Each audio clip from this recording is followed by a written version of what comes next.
La primera vez que asumió el Ministerio de Finanzas fue en la crisis que produjo un bajón en el precio del crudo, que luego se superó al dispararse ese precio. En todo caso, la crisis fue breve y una de las medidas que se tomó fue reducir el impuesto a la renta a ciertos sectores y mantener la tasa que ahora han subido 5 puntos. Vino la bonanza y permitió el mayor desendeudamiento de la historia, recomprando a precio de mercado 2 tramos de bonos global después de declarar la cesación de pagos. Ahora el mayor endeudamiento de la historia agobia al Ecuador. María Elsa Viteri, ministra de Finanzas, buen día, bienvenida a Contacto Directo. Buenos días, muchísimas gracias y bueno, un gusto volver a estar aquí en este set. Usted ha ofrecido de entrada no seguir la vía de más deudas y más impuestos. ¿Cómo piensa lograrlo? Bueno, antes que responderle su pregunta, quiero hacer una precisión en la introducción. En realidad, en el tiempo de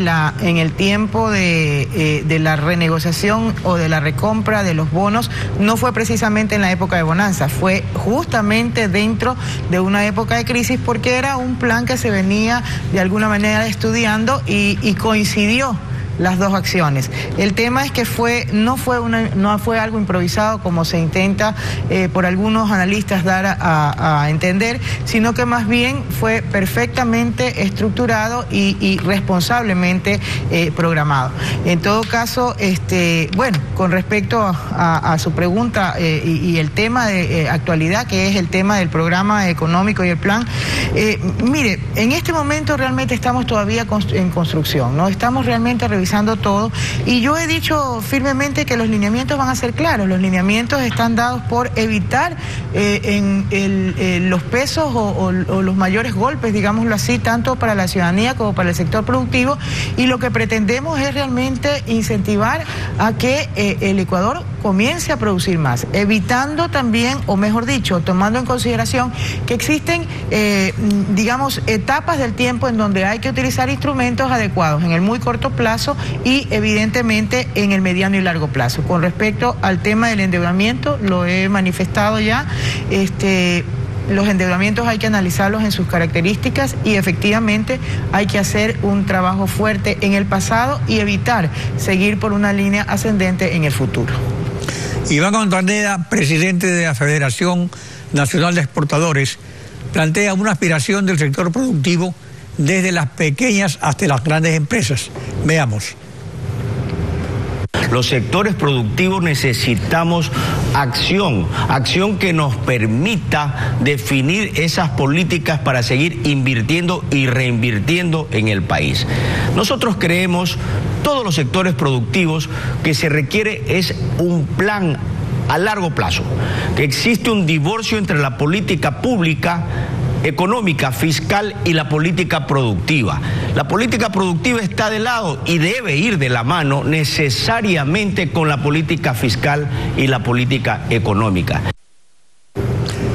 ¿Tomará en cuenta las 5 propuestas de consenso aprobadas en el Consejo Consultivo Productivo y Tributario que fueron ignoradas por el equipo económico anterior? A ver, se está tomando en cuenta todas las posiciones y déjame decirle que con respecto al criterio de la persona que presentaron, realmente yo estoy totalmente de acuerdo. De hecho, fíjese usted que uno de los primeros elementos que estoy trabajando y precisamente he dedicado toda esta semana es a invitar a todo el gabinete productivo, a toda la parte productiva, porque definitivamente el proceso que vamos a tener que implementar es un proceso de reactivación que tiene varias etapas. El tema es que no nos podemos olvidar del corto plazo también. Y entonces en ese sentido hay que sentar las bases productivas, pero hay que responder también a la inmediato que tenemos que responder, ¿no? Una situación con un tema fiscal importante, digámoslo así. Entonces, de alguna manera, sí, están siendo observadas absolutamente todos los planteamientos del sector productivo y de hecho tengo en esta semana también planteado un encuentro ya un poco más formal y de trabajo para poder ponernos de acuerdo también en aquello que es compatible con todo el proceso que estamos generando, ¿no? Que si son necesarios sacrificios, el ejemplo vendrá del gobierno nacional. Usted anunció al posesionarse. ¿Cuáles serían las áreas de sacrificio en el gasto público, en subsidios, salarios, gastos generales? Bueno, en términos generales está más bien desde la perspectiva o la idea de generar una eficiencia en ese gasto. Hay dos situaciones cuando uno habla de sacrificios, ¿no? Por un lado se puede pensar que es dejar de gastar. Por otro lado se puede pensar en que definitivamente hay que seguir invirtiendo, pero hay que ser eficiente esa inversión para que lo que produzca o lo que dé como resultado sea realmente lo esperado. En ese sentido, yo creo que esta eficiencia de la que estamos hablando es efectivamente eliminar aquellos gastos que son excesivos o que son innecesarios y por otro lado hacer más rentable, digámoslo así, más productivo, más apoyador al crecimiento lo que estamos invirtiendo a través del sector público. Y respecto a subsidios. Bueno, los subsidios, yo siempre he dicho que en términos generales para mí los subsidios son instrumentos que son un paliativo o que van a dar el espacio suficiente para corregir temas de orden estructurales que la propia sociedad no ha podido solventar, o el acuerdo, digámoslo así, productivo no ha podido solventar. En ese sentido creo que siempre deberíamos estar en permanente revisión de cuáles son, qué es lo que está produciendo un subsidio, cuál es el costo del subsidio y cuál es el origen de esa necesidad de tener un subsidio. Y si bien no necesariamente son opciones inmediatas, pueden ser opciones de mediano y largo plazo, pero desde una perspectiva de corrección de las necesidades que están produciendo ese subsidio. Entonces yo creo que definitivamente en algunos casos es necesario mantener ciertos niveles de subsidio muy focalizados que realmente vayan a apoyar la corrección de estas faltas de estructuración correctas de la economía, pero por otro lado creo que efectivamente hay que comenzar a analizar y tener bien claro, saber, conocer, que nosotros estemos conscientes de cuál realmente es el costo y de qué es lo que realmente tenemos que hacer para eliminarlos. Respecto a la deuda, usted señala que la situación es distinta a la que encontró la vez anterior y que por tanto las soluciones serán distintas, es decir, que una recompra no es factible por falta de recursos disponibles. ¿Cómo sería entonces factible una sustitución o reperfilamiento de la deuda? Bueno, no me refería exactamente al hecho de que de la utilización del mecanismo como recompra específicamente, ¿no? Me refería al hecho de que en el análisis de la deuda anterior existió unas premisas o un concepto desde el origen de la deuda como tal, es decir, la base o el sustento, de dónde surgió la deuda. Me refería básicamente a que las deudas son distintas porque evidentemente este endeudamiento nuevo fue realizado con otras perspectivas, digamos, ya bajo otros criterios. En ese sentido, creo que básicamente lo que hay que hacer es realmente hacer lo que dice la Constitución y hacer lo que normalmente se hace cuando uno ha tenido apremios de tomar ciertos financiamientos que no son los que uno esperaría como ideales. Y lo que hay que hacer es buscar mejores condiciones, buscar un reperfilamiento que nos permita tener un mejor desahogo. Es decir, aprovechar en determinado momento las mejores condiciones del momento para hacer más conveniente el financiamiento que tuvimos en el pasado y que vamos a tener en el futuro. De alguna manera siempre estará presente una fuente de financiamiento de este tipo. Entonces, en estricto rigor, digámoslo así, lo que tenemos que hacer es mejorar las condiciones que en determinado momento, yo no voy a analizar si fue o no, digamos, lo oportuno o si había una mejor alternativa.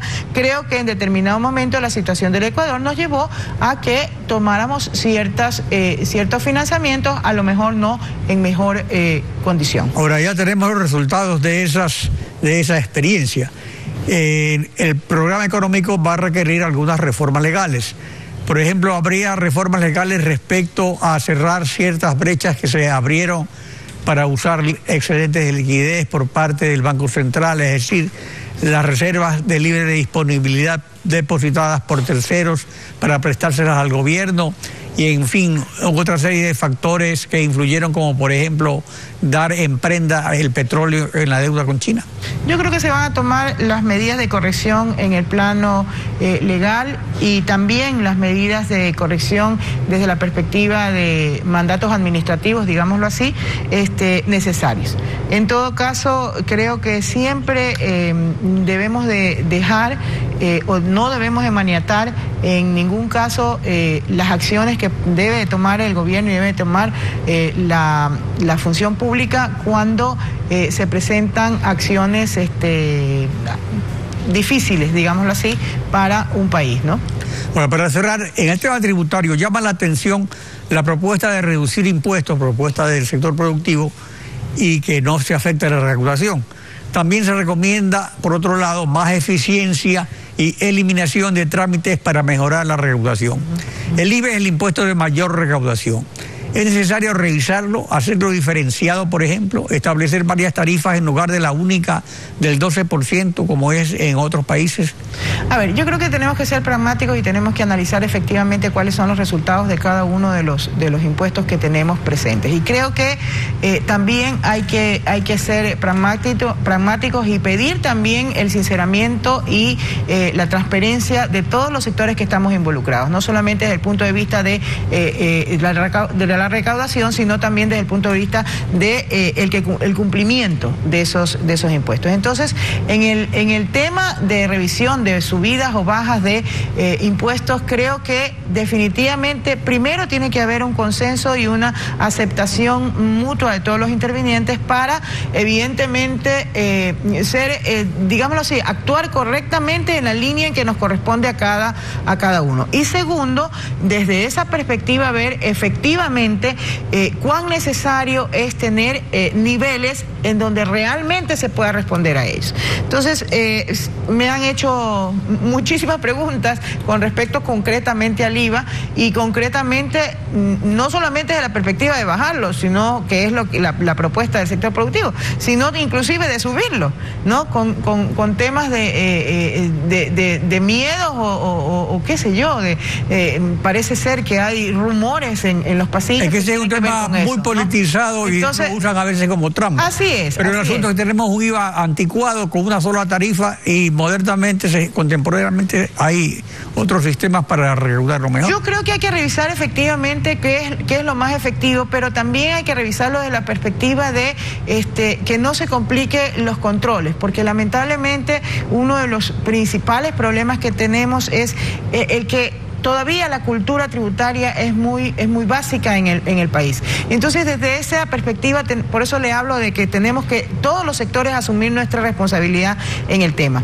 Y sí, serán revisados. Ahora, hay que tener también prudencia porque las cosas y este plan económico no es que al día siguiente de que se establezca el plan económico se van a poder efectivizar los resultados. Hay que tener en cuenta que, insisto, hay medidas que van a tener resultados inmediatos porque son medidas precisamente tomadas para el corto plazo, pero fundamentalmente creo que tenemos que trabajar en aquellas medidas que en el mediano y largo plazo nos van a dar la sostenibilidad. Que sería lo más importante. María Elsa Viteri, ministra de Finanzas, gracias por acompañarnos en Contacto Directo. Gracias a ustedes.